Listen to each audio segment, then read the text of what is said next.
আসসালামু আলাইকুম প্রিয় দর্শক। অন্য মঞ্চের আলাপ চাইতে আপনাদের সকলকে আমন্ত্রণ জানাই। পাকিস্তানে আমেরিকার সবথেকে বড় পারমাণবিক বিপদ এমন বিস্ফোরক মন্তব্য করেছেন মার্কিন গোয়েন্দা প্রধান তুলসী গ্যাবার্ট। ইরান আক্রমণের পর বেশ কয়েকদিন ধরে আন্তর্জাতিক মহলে আলোচনা হচ্ছে ইরানের পর টার্গেট কে, পাকিস্তান নাকি মিয়ানমার। এমন আলোচনার মধ্যে বর্তমান ভূ রাজনৈতিক প্রেক্ষাপটে দক্ষিণ এশিয়ার রাজনীতি ও বিশ্ব নিরাপত্তা নিয়ে এক চাঞ্চল্যকর মন্তব্য করলেন মার্কিন রাজনীতিক এবং ডোনাল্ড ট্রাম্পের কট্টর সমর্থক তুলসী গ্যাবার্ট। তার মতে আমেরিকার নিরাপত্তার ক্ষেত্রে এই মুহূর্তে সব থেকে বড় পারমাণবিক বিপদ হয়ে দাঁড়িয়েছে পাকিস্তান। পাকিস্তানের ক্ষেপণাস্ত্র কর্মসূচি ঐতিহাসিকভাবে এতদিন ভারতের দিকে মনোনিবেশ করেছে। এখন যুক্তরাষ্ট্র আশঙ্কা করেছে যে ইসলামাবাদ তার পরিধি প্রসারিত করতে চাইছে। গ্যাবার্টের মন্তব্য আন্তর্জাতিক মহলে, বিশেষ করে আমেরিকা ও পাকিস্তানের কূটনৈতিক অন্দরমহলে তীব্র আলোড়ন সৃষ্টি করেছে। এই আলোড়ন আরো বেড়েছে যখন আশঙ্কা দেখা দিয়েছে সৌদি আরবের হয়ে ইরানের বিরুদ্ধে জড়িয়ে পড়তে পারে পাকিস্তান। বিস্তারিত জানতে চলুন যাওয়া যাক বিশ্লেষণে। বছরের পর বছর ধরে কেবল বচসা ছিল, বুধবার বিড়ালটিকে ব্যাগ থেকে বের করে দেয় যুক্তরাষ্ট্র।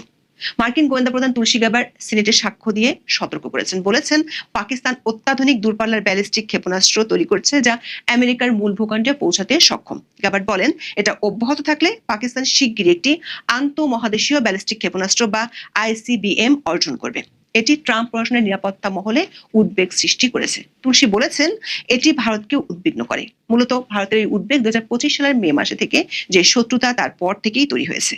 তুলসী গ্যাবার্ট মনে করেন, মার্কিন যুক্তরাষ্ট্র 2026 সালের হুমকি মূল্যায়ন প্রতিবেদনে চীন, রাশিয়া, উত্তর কোরিয়া এবং ইরানের পাশাপাশি পাকিস্তানকে আমেরিকার জন্য সবচেয়ে গুরুত্বপূর্ণ পারমাণবিক হুমকি হিসেবে চিহ্নিত করা হয়েছে।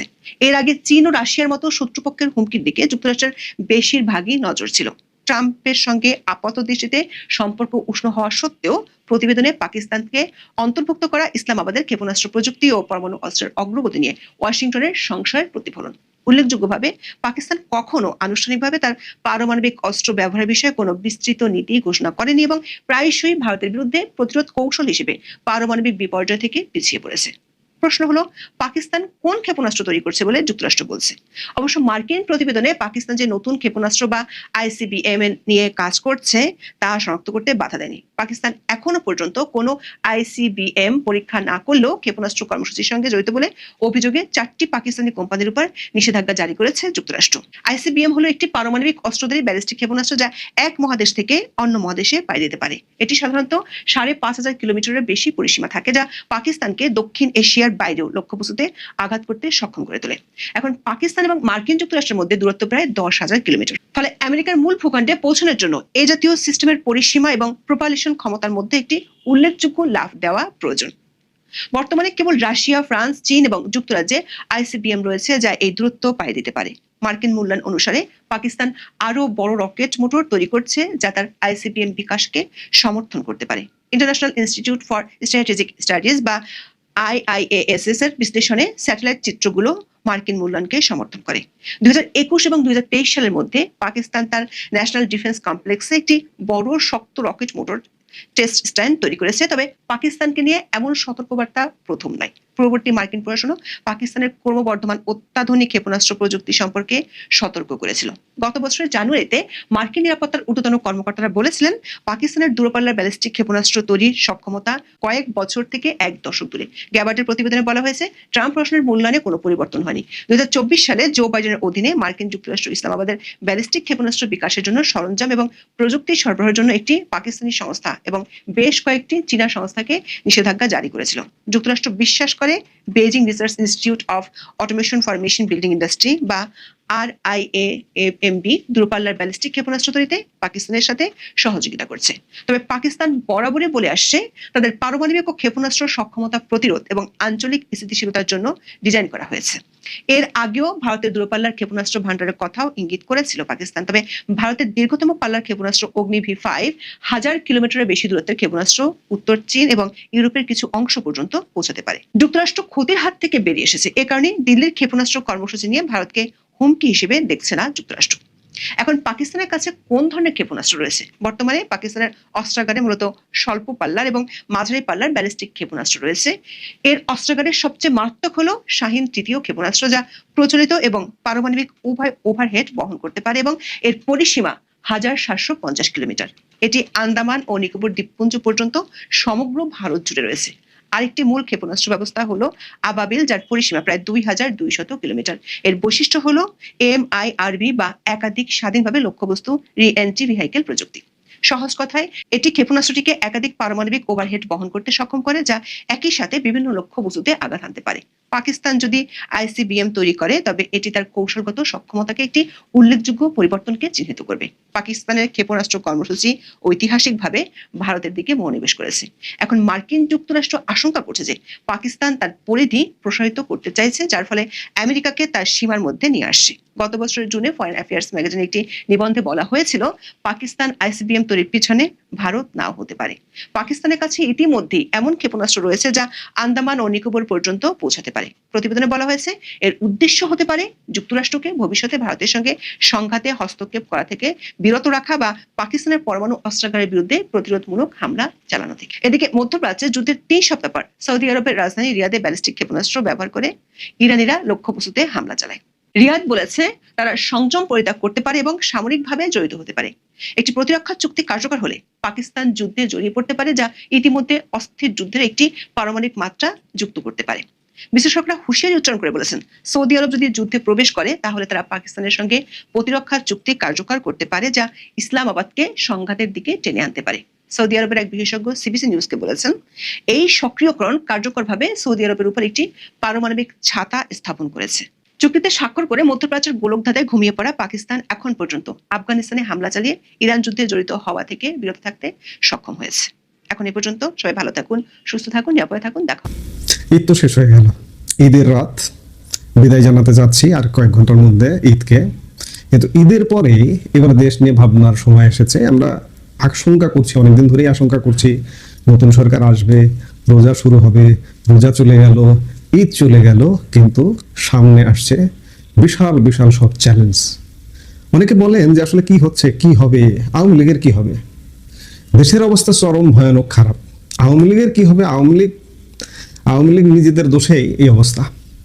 সংগঠন বলতে এই যে 1.5 বছরের বেশি সময় চলে গেছে, এখন পর্যন্ত আশ্চর্যের বিষয় আওয়ামী লীগের সাংগঠনিক কার্যক্রম তৎপরতা, আওয়ামী লীগের তৃণমূল যে কি শক্তিশালী, বাংলাদেশ আওয়ামী লীগ কিভাবে চাইছে, কিন্তু কেন্দ্রীয় নেতৃত্ব বা প্রধান নেতৃত্ব থেকে এই চাওয়াটার মূল্য দিতে পারছে না এখন পর্যন্ত। আওয়ামী লীগের জন্য যেটা সবচেয়ে বড় প্রয়োজন এই চাওয়াটার মূল্য দেওয়া। এই যে তৃণমূল, তাদেরই তৃণমূল নেতৃত্বের পালস গোনা, বাংলাদেশের পালস গোনা, বাংলাদেশের মাটি ও মানুষের পালস গোনা, বাংলাদেশের মাটি ও মানুষ আওয়ামী লীগকে চাইছে। আসতে পারে নতুন সরকার, কিন্তু নতুন সরকার যে ইউনূস সরকারের ধারাবাহিকতায় তেমন কোনো পরিবর্তন করবে বা আশা জাগাবে না। নানা রকম চ্যালেঞ্জ আসছে সামনে, আমরা সেগুলো নিয়ে এই মুহূর্তে আপনাদের সামনে কথা বলতে চাই। বিবিসি বাংলা আজকে গরম গরম ঠিক কিছুক্ষণ আগে একটা এমন প্রতিবেদন করেছে, ঈদের পরেই নতুন সরকারের সামনে 3 বড় চ্যালেঞ্জ। কি কি চ্যালেঞ্জ সেগুলো নিয়ে আমরা কথা বলবো, বিবিসি বাংলার প্রতিবেদন থেকে কথা বলবো, আমরা আমাদের কনসেপ্ট থেকে কথা বলবো যে কি কি চ্যালেঞ্জের মুখে পড়তে যাচ্ছে। আজকে ঈদ শেষ হয়ে যাচ্ছে, উৎসবের আমেজ কাটিয়ে দেশ বলা যায় আগামীকাল পরশু থেকে কর্মব্যস্ততায় ফিরবে। ঠিক তখনই এক কঠিন বাস্তবতার মুখোমুখি দাঁড়িয়ে মাত্র 1 মাস আগে দায়িত্ব নেওয়া বাংলাদেশের নতুন সরকার। একদিকে মধ্যপ্রাচ্যের উত্তপ্ত যুদ্ধ পরিস্থিতি, অন্যদিকে দেশের ভঙ্গুর অর্থনীতি আর রাজনীতির মাঠের টানাপোড়েন, সব মিলিয়ে এক অস্থির সময়ের সংকেত পাওয়া যাচ্ছে।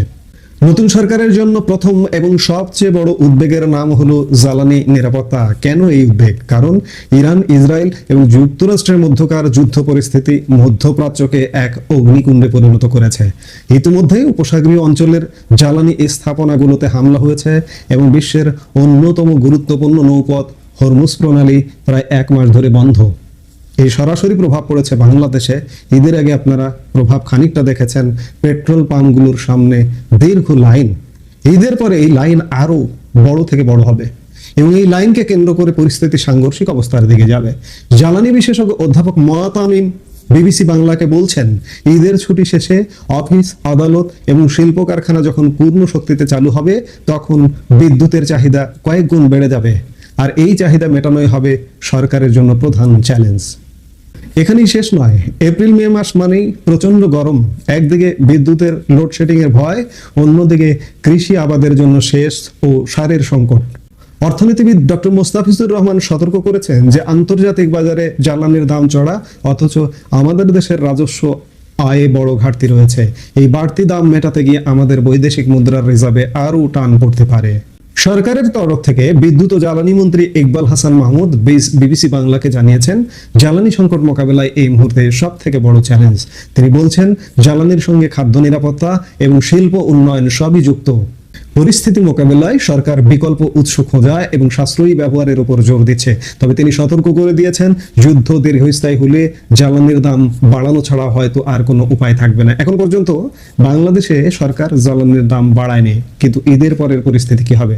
যখন জ্বালানির দাম বাড়বে তখন আপনার চালের দাম বাড়বে, তখন আপনার ডালের দাম বাড়বে, তখন আপনার তেলের দাম বাড়বে। এই যে বিবিসি যে চ্যালেঞ্জগুলোর কথা বলছে, মূলত তিনটি চ্যালেঞ্জের কথা বলেছে। অর্থনীতি সামাল দেওয়া, জ্বালানি সমস্যা সমাধান করা, জ্বালানি চ্যালেঞ্জ, আর রাজনৈতিক চ্যালেঞ্জের কথা বলেছে। কিন্তু এই যে মূল্যস্ফীতি, দ্রব্যমূল্যের ঊর্ধ্বগতি, বেকার সমস্যা, রিজার্ভের সমস্যা, রিজার্ভে টান পড়া, তারপরে এই যে বিশাল মধ্যপ্রাচ্য জুড়ে আমাদের যে রেমিটেন্স যোদ্ধারা কাজ করে, রেমিটেন্স যোদ্ধাদের কর্মক্ষেত্র মধ্যপ্রাচ্য থেকে সংকুচিত হয়ে যাচ্ছে, তারা দেশে ফিরবেন। এই সবকিছু ট্যাকেল দেওয়া নতুন সরকারের জন্য একটা সীমাহীন সমস্যা হয়ে দাঁড়াবে। রাজনীতির ময়দানও সরকারের জন্য মোটেই মসৃণ নয়। রাজনৈতিক বিশ্লেষকরা বলছেন, সামনের দিনগুলোতে স্থানীয় সরকার নির্বাচন এবং জুলাই সনদ বাস্তবায়ন নিয়ে সরকার ব্যাপক চাপে থাকবে। বিশেষ করে জুলাই বিপ্লবের আকাঙ্ক্ষা, তথাকথিত বিপ্লব, আমি এটাকে কোনোভাবেই বিপ্লব বলি না, বা জুলাই সনদ কতটা বাস্তবায়ন হচ্ছে সেদিকে তীক্ষ্ণ নজর রাখছে সাধারণ মানুষ এবং বিরোধী দলগুলো। ইতিমধ্যে সরকারের বিরুদ্ধে প্রশাসন ও স্থানীয় সরকারে যেভাবে দলীয়করণ হচ্ছে তা জুলাই চেতনার সাথে সাংঘর্ষিক বলে অনেকে বলছেন। এছাড়াও রয়েছে সংবিধান সংস্কার পরিষদ গঠন এবং আইন শৃঙ্খলা পরিস্থিতির উন্নয়ন, দুর্নীতি নিয়ন্ত্রণ এবং জুলাই আন্দোলনের সময় দায়ের করা মামলাগুলোর সুষ্ঠু বিচার নিশ্চিত করাও সরকারের জন্য বড় পরীক্ষা। বিরোধী দলগুলো স্পষ্ট করে দিয়েছে যে তারা এই ইস্যুগুলোতে সরকারকে এক চুলো ছাড় দেবে না। সরকারের জন্য তৃতীয় এবং দীর্ঘমেয়াদী চ্যালেঞ্জ হলো অর্থনীতির সামষ্টিক স্থিতিশীলতা। সাধারণ মানুষের প্রধান দাবি এখন একটাই, নিত্য পণ্যের বাজার নিয়ন্ত্রণ এবং মূল্যস্ফীতির লাগাম টেনে ধরা। সামনেই নতুন অর্থবছরের বাজেট। এই বাজেটটি সরকারের জন্য অত্যন্ত গুরুত্বপূর্ণ, কারণ নির্বাচনী ইস্তেহারে দেওয়া প্রতিশ্রুতিগুলো এখানে প্রতিফলিত হতে পারে। ফ্যামিলি কার্ড, কৃষি কার্ড এবং সামাজিক সুরক্ষার আওতা বাড়ানো এখন সময়ের দাবি। কিন্তু প্রশ্ন হলো, রাজস্ব আয়ে যেখানে বড় ঘাটতি, সেখানে এই বিশাল ব্যয়ের সংস্থান সরকার কিভাবে করবে? পাশাপাশি দেশি বিদেশি বিনিয়োগ আকর্ষণ এবং শিক্ষিত বেকারদের জন্য কর্মসংস্থান সৃষ্টি করাও সরকারের বড় চ্যালেঞ্জ। অর্থনীতিবিদরা মনে করছেন, যদি জ্বালানি সংকটের কারণে সার উৎপাদন ব্যাহত হয়, তবে কৃষি উৎপাদন কমে গিয়ে খাদ্য সংকট তৈরি হতে পারে। তাই রিজার্ভ রক্ষা করা এবং উৎপাদন সচল রাখায় এখন সরকারের মূল লক্ষ্য হওয়া উচিত। দর্শক, সব মিলিয়ে দেখা যাচ্ছে ঈদের পরবর্তী সময়টা নতুন সরকারের জন্য মোটেও হানিমুন পিরিয়ড নয়। জ্বালানি সংকট, অর্থনৈতিক পুনরুদ্ধার এবং রাজনৈতিক স্থিতিশীলতা, এই তিন ফ্রন্টে সরকার কতটা সফল হয় তার উপরে নির্ভর করছে দেশের ভবিষ্যৎ। সরকার কি পারবে জনগণের প্রত্যাশা পূরণ করতে, নাকি বৈশ্বিক যুদ্ধের ধাক্কায় অর্থনীতি আরো নাজুক হয়ে পড়বে? আপনাদের কি মনে হয়? কমেন্ট করে আমাদের জানান। এই মুহূর্তের ভিডিও থেকে বিদায় নিতে চাই। প্রধানমন্ত্রী হিসেবে তারেক রহমান একটি সরকারি বাসভবনে তিনি বসবাস করবেন সপরিবারে, এবং তার সেই বসবাসের যাবতীয় খরচ রাষ্ট্র বহন করবে। ইতিপূর্বে প্রধানমন্ত্রীর জন্য নির্ধারিত বাসভবন ছিল গণভবন। এটি সংসদীয় গণতন্ত্রের জন্য ঐতিহাসিক, আর ভবনটির যে লোকেশন, এটিও একজন প্রধানমন্ত্রীর জন্য সব দিক থেকে অত্যন্ত গুরুত্বপূর্ণ এবং যাকে বলা হয় সার্বিক বিবেচনায় উপযুক্ত। যেটি পুড়িয়ে দেওয়া হয়েছে গণভবন, এই গণভবনটির সঙ্গেই লাগোয়া স্পিকারের বাসভবন, তারপর সংসদ ভবন, এরপর পরিকল্পনা কমিশন, যেটা খুবই গুরুত্বপূর্ণ এবং একেবারে খুব কাছাকাছি, বলতে গেলে ওয়াকিং ডিস্টেন্স, সেটি হলো প্রধানমন্ত্রীর কার্যালয়। অন্যদিকে সংসদ সদস্য যারা আছেন তারা দুটো অংশে ওখানে বসবাস করেন। মানিক ভিউ এভিনিউতে একটি অংশে বসবাস করেন, আরেকটি অংশ বসবাস করেন হলো সেই পুরাতন বিমানবন্দরের সামনে যে প্রধানমন্ত্রীর কার্যালয় রয়েছে, সেই কার্যালয়ের পাশে বেশ কয়েকটি বিল্ডিং রয়েছে যেখানে এমপিরা বসবাস করেন। তো এই যে প্ল্যানগুলো করা হয়েছে, এমপি, পরিকল্পনা কমিশন, প্রধানমন্ত্রীর কার্যালয়, স্পিকার, ডেপুটি স্পিকার সবাই একসঙ্গে পাশাপাশি থাকবেন, ওয়াকিং ডিস্টেন্সে থাকবেন। তো সেই ভবনটিকে পুড়িয়ে দেওয়া হয়েছে, কিন্তু সেটিকে মেরামত না করে, সেটিকে ভবিষ্যৎ প্রধানমন্ত্রীর জন্য বসবাস উপযোগী না করে সাবেক যে অন্তর্বর্তীকালীন সরকার, তারা যে এজেন্ডা বাস্তবায়ন করতে এসেছিল যে একটি গণতন্ত্র এবং সংসদীয় গণতন্ত্র, এটির কবর রচনা হবে। প্রধানমন্ত্রী নামক যে পদ, এই পদটি কলঙ্কিত হবে, এবং সেই জন্য এরকম একটি উল্লেখযোগ্য বাসভবন, ঐতিহাসিক বাসভবন, সেই বাসভবনটিকে দুমড়ে মুচড়ে শেষ করে দিয়ে সেখানে একটি জাদুঘর তৈরি করা হয়েছে। এত বিশাল জায়গা, সেখানে একটি জাদুঘর যদি তৈরি করতে হতো, তাহলে সেই ভবনের সামনের কিছু অংশ, পেছনের কিছু অংশ, বা যে কোনো জায়গায় একটা ত্রিভুজ আকৃতির 2-4 বিঘা জমি নিয়ে একটা সুন্দর সেই জাদুঘর সেখানে তৈরি হতে পারতো, এবং সেই জাদুঘর যদি তৈরি হতো, ওখানে বসবাসরত যারা প্রধানমন্ত্রী ভবিষ্যতে আসবেন বা বর্তমানে আছেন, তাদের জন্য ওটা একটা সাইকোলজিক্যাল ট্রিটমেন্ট হতো, যে আমরা যদি শেখ হাসিনার মতো এরকম করি, তাহলে এই বাড়ির সম্মুখ সারিতে বা দক্ষিণ প্রান্তে, উত্তর প্রান্তে যে জাদুঘরটি আছে, সেই জাদুঘরটিতে যা কিছু সংরক্ষিত রয়েছে সেগুলো আমার জন্য প্রযোজ্য হবে। এনিওয়ে, যারা করেছেন আল্লাহ তাদেরকে হেদায়েত দান করুন। ইতিহাস কখনো থেমে থাকে না, ঐতিহ্য কখনো বন্ধ করে রাখা যায় না। তো সেই অর্থে জনাব তারেক রহমান সাহেব প্রধানমন্ত্রী হওয়ার পর তিনি একটি সুরক্ষিত বাসভবন, সুন্দরতম বাসভবন এখানে বসবাস করবেন, এটা তার নসিবে হলো না। দ্বিতীয়ত হলো যে এই গণভবনে অনেকটা জিদ করে বা কী কারণে বেশি সময় বসবাস করেননি বঙ্গবন্ধু। তিনি এখন তারেক রহমান সাহেব যে কাজটি করতে যাচ্ছেন, ঠিক একইভাবে তিনি খুব স্বল্প পরিমাণ সিকিউরিটি নিয়ে তার যে বাসভবন 32 নম্বরে তিনি ছিলেন। তো 32 নম্বরে থাকার খেসারত তাকে কীভাবে দিতে হয়েছে, এটা ইতিহাস সবাই জানেন। তারেক রহমান সাহেব এখন যেখানে আছেন, তার যে বাড়ি, এই বাড়িটা নিয়েও কিন্তু নানা রকম যাকে বলা হয় কুফার কাহিনী আছে। কুফার কাহিনী কিভাবে আছে আমি আপনাকে বলি। কুফা মানে অভিশাপের কাহিনী আছে। শহীদ প্রেসিডেন্ট জিয়াউর রহমানের হত্যাকাণ্ডের পর ধরে নেওয়া হয় এই হত্যাকাণ্ডের সঙ্গে অনেকে জড়িত, এবং বিএনপি বারবার বলার চেষ্টা করেছে এরশাদ এর সঙ্গে জড়িত। সত্য মিথ্যা আমরা জানি না, কিন্তু বাস্তবতা হলো যে এরশাদ বিএনপিকে তোয়াজ করার জন্য, তদবির করার জন্য 2টো বাড়ি তাকে দিয়েছিল বেগম খালেদা জিয়াকে। একটি বাড়ি হলো মইনুল রোডে ক্যান্টনমেন্টের মধ্যে, আর একটা বাড়ি হলো এই যে এখন যে বাড়িতে আছেন তারেক রহমান সাহেব। দেওয়া হয়েছিল এই উদ্দেশ্যে যে একটা বাড়িতে থাকবেন আর একটা বাড়ি ভাড়া দেওয়া হবে। তো যে বাড়িতে বেগম জিয়া থাকতেন, সেই বাড়িটা যেভাবে ভেঙে চুরে দুমড়ে দেওয়া হয়েছে, এটা রীতিমতো একটা অভিশাপ। অভিশাপ এই অর্থে যে আপনি যে কোনো অবৈধ জিনিস বা অবৈধ দান, অবৈধ অনুদান গ্রহণ করেন, যেভাবেই করেন না কেন, ওটা কখনো বরকত নিয়ে আসে না। আর আমার বাবাকে যদি কেউ খুন করেন বা আমার পরিবারের উপর জুলুম অত্যাচার করেন, তারপর যদি আবার আমাকে সে উপহার দেওয়া হয়, সেই উপহার আমার জন্য কতটা বুমেরাং হতে পারে, এটা ইতিহাসে লেখা রয়েছে। এরই ধারাবাহিকতায় মইনুল হোসেন রোডে বেগম জিয়ার যে বাড়িটি, সেই বাড়িটির উপরে যে অভিশাপ এসেছে, সেই অভিশাপে পুরো পরিবার তছনছ হয়ে গেছে।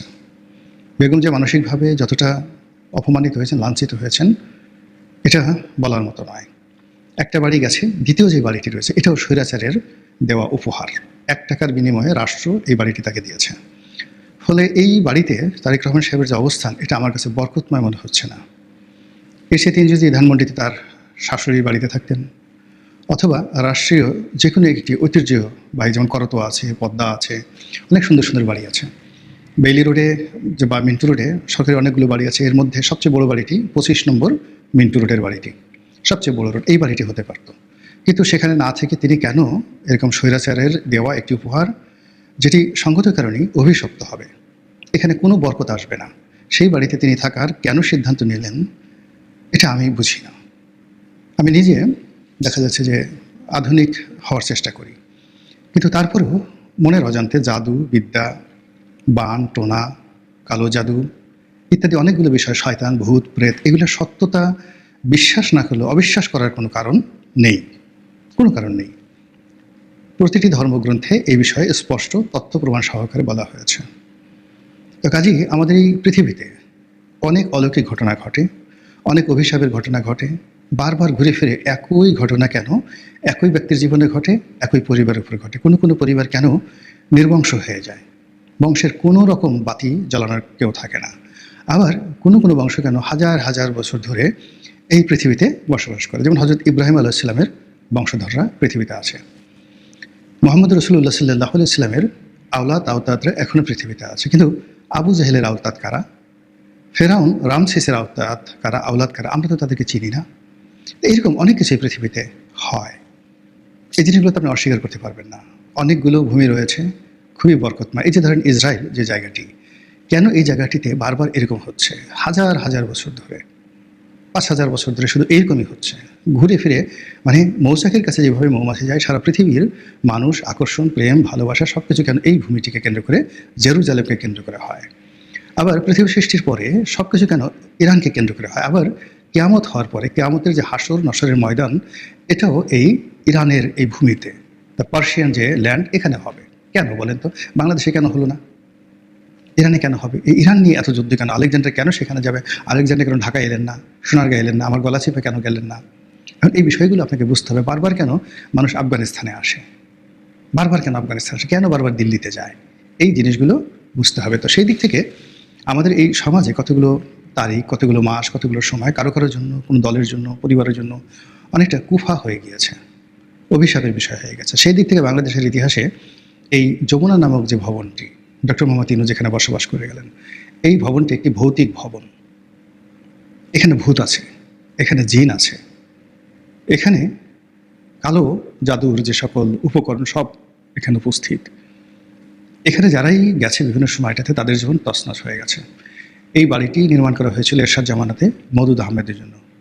বাংলাদেশের প্রথম ভাইস প্রেসিডেন্ট হবেন সাংবিধানিকভাবে, এবং ভাইস প্রেসিডেন্ট হিসাবে তিনি যে সরকারি বাসভবনে থাকবেন, এজন্য এই ভবনটি তৈরি করা হলো। অত্যন্ত দৃষ্টিনন্দন, ভিতরের আর্কিটেকচারাল ডিজাইন অসাধারণ। আমরা যারা গিয়েছি ওখানে আমরা দেখেছি, মানে কোনো সরকারি অফিস সাধারণত এতটা ওয়েল ডেকোরেটেড হয় না। এমনকি গণভবনের চাইতেও, বঙ্গভবনের চাইতেও এই বাড়িটির ইন্টেরিয়ার ডেকোরেশন অনেক ভালো, কিন্তু এখানে বরকত আসেনি। মওদুদ আহমেদ একদিন বসবাস করতে পারেননি এই বাড়িতে। লুৎফুর রহমান সাহেব থেকেছেন, তার জীবন তছনছ হয়ে গেছে। এই বাড়িতে তত্ত্বাবধায়ক সরকারের প্রধান যিনি ছিলেন জনাব ফখরুদ্দিন সাহেব, তার জীবন তছনছ হয়ে গেছে। এই বাড়িতে যখন প্রথম শেখ হাসিনা উঠলেন, ঠিক উঠার অল্প কিছুদিন পরই এখানে গণভবন যখন এখানে পরিষ্কার পরিচ্ছন্ন করা হচ্ছিল, তার জন্য প্রস্তুত করা হচ্ছিল, তিনি কয়েকদিন এখানে ছিলেন। ওই সময়টিতেই বিডিআর মিউটিনি ঘটে, বিডিআর দুর্ঘটনা ঘটে। তারপর বহুদিন এই বাড়িটি পরিত্যক্ত অবস্থায় ছিল, এবং সেখানে ডক্টর মোহাম্মদ ইউনূস উঠলেন। এই বাড়িকে কেন্দ্র করে যারা যারা এখানে থেকেছেন, কাজ করার চেষ্টা করেছেন, সবার জীবন তছনছ হয়ে গেছে। আপনি সেই প্রেস সেক্রেটারি শফিকের কথা বলেন, ডক্টর মোহাম্মদ ইউনূস সাহেবের কথা বলেন, লামিয়া মুর্শেদের কথা বলেন, কিংবা ধরুন আলী রাজের কথা বলেন, এই বাড়িকে কেন্দ্র করে যারা যত বেশি অ্যাক্টিভ হওয়ার চেষ্টা করেছেন, সবার জীবনে অভিশাপ নেমে এসেছে। এখন সেই বাড়িতে জনাব তারেক রহমান সাহেব, আজকে যখন আমি ভিডিওটি করছি চাঁদ রাত্রিতে, তখনকার খবর হলো যে তিনি উঠবেন না এই বাড়িতে, সিদ্ধান্ত নিয়েছেন। এবং এটা যদি ফাইনাল থাকে ভালো কথা, এটা যদি ফাইনাল থাকে ভালো কথা। আর যদি তিনি ভবিষ্যতে ওঠার চেষ্টা করেন, এই জন্য মূলত আমি এই কথাগুলো বলছি। এবং আমি যখন এই ভিডিওটা বানানোর জন্য হেডলাইন দিচ্ছিলাম, তখন উনি আসলে সিদ্ধান্ত নেননি যে তিনি সেখানে উঠবেন কি উঠবেন না, বা সবাই বলছিল যে প্রধানমন্ত্রী হিসেবে তার জন্য এটি সাজগোজ করা হয়েছে। তো তিনি সপরিবারে উঠবেন না, কিন্তু আগামীকাল ঈদের যে মোলাকাত, সেই মোলাকাতটি তিনি সেখানে করবেন। এটা আমার কাছে ভালো মনে হচ্ছে না, আমার কাছে ভালো মনে হচ্ছে। এই কথাগুলো অনেকটা গেও মনে হতে পারে, অনেকটা গোড়া মনে হতে পারে, কিন্তু বাস্তবতা হলো যে আমাদের যারা সাহিত্যিক, সেই সাহিত্যিকদের মধ্যে সবচেয়ে আধুনিক যে মানুষটি ছিলেন তিনি হলো শরৎচন্দ্র চট্টোপাধ্যায়।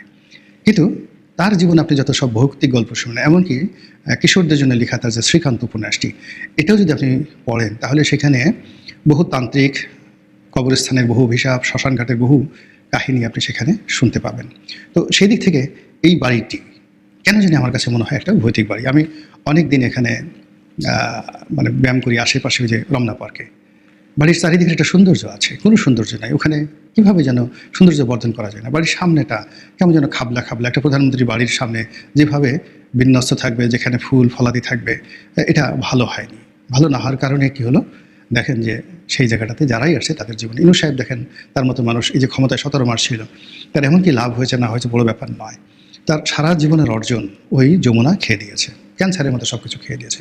এখন ইউনূস সাহেবের নাম শুনলে মানুষ যে বাজে মন্তব্য করে, তাকে কেন্দ্র করে যে ধরনের ট্রল হয়, এতে করে তার গ্রামীণ ব্যাংক, তিনি নিজে, তার গ্রামীণ ফোন, তার পুরো পরিবার পরিজন আগামী দিনে যেইভাবে জনরোষের শিকার হচ্ছেন বা এখন যেভাবে হচ্ছেন, আগামী দিনে যেভাবে হবেন, আমি চাই যে অন্য কোনো রাজনীতিবিদদের জীবনে যেন এটি না আসে।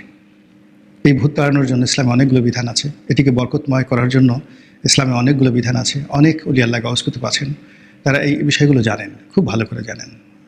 এবং এই ঘটনার ফলে কী হলো দেখেন, মধ্যযুগে বা এমনি আগে অনেক বড় বড় রাজপ্রাসাদ এভাবে তৈরি করা হতো এবং সেখানে ভূতের উপদ্রব হতো, ভৌতিক ঘটনা ঘটত। ফলে সে সকল রাজপ্রাসাদ ছেড়ে আজকের দিনে অন্ততপক্ষে 1 লক্ষ কোটি টাকা মূল্য হবে, তারও বেশি হবে।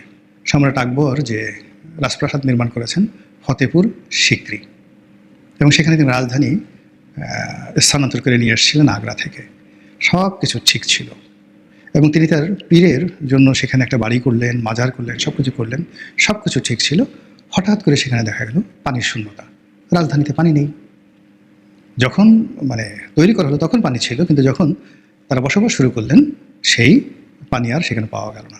আবার এখন গিয়ে দেখেন সেই ফতেপুর সিক্রিতে পানি আছে, কিন্তু আকবরের এই যে 1 লক্ষ কোটি টাকা দিয়ে নির্মিত যে একটি রাজপ্রাসাদ, যে রাজপ্রাসাদ শুধু পাহারা দেওয়ার জন্য আজ যেমন এসএসএফ, এরকম অন্তত পক্ষে 20,000 সৈন্যের একটি চৌকুশ দল প্রাসাদের ভিতরে এবং বাইরে ক্যান্টনমেন্ট করে থাকতো। তো সেই প্রাসাদ পরিত্যক্ত তিনি আবার চলে এলেন আগ্রাতে। তো এরকম অনেক ঘটনা ঘটে। যমুনা নিয়েও কেন জানি আমার ঠিক সেরকমই মনে হচ্ছে। মহান আল্লাহ ভালো জানেন। আসসালামু আলাইকুম রহমতুল্লাহি ওয়া বারাকাতুহু।